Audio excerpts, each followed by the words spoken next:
Now this creature is very bizarre, but it's called the Tikbalang.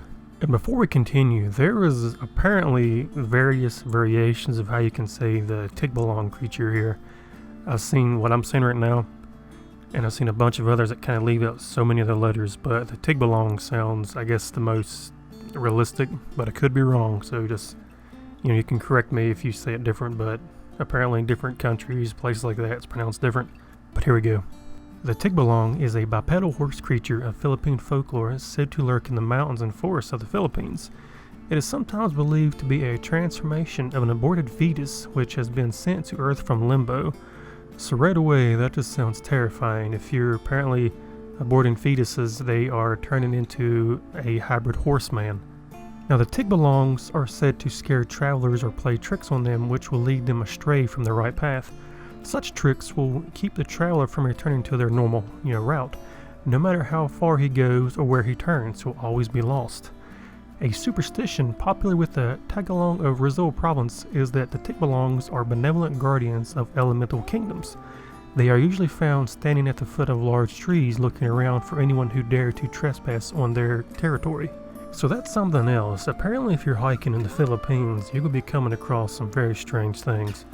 If you come across a Tikbalang and it's near a tree, your best bet probably is just to turn around and keep walking the other direction. Now, according to traditional folklore in the Philippines, the Tikbalang can also transform itself into a full human or turn invisible. The Tikbalang appears as a tall, bony-like creature resembling a human horse. It is covered with a fluffy dark mane while its fur is a light color.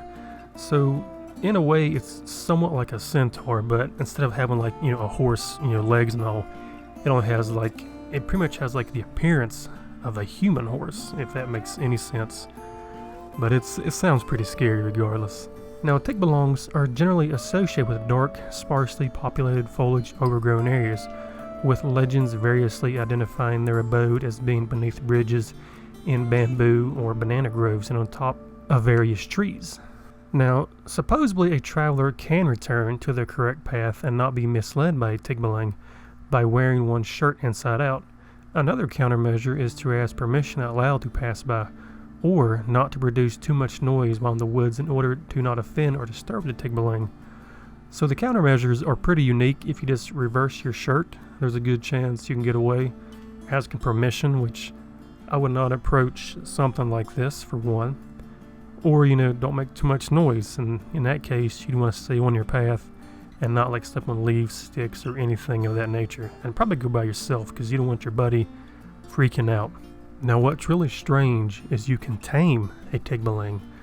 Now, by one account, a Tikbalang has a mane of sharp spines, with the three thickest of these being of particular importance.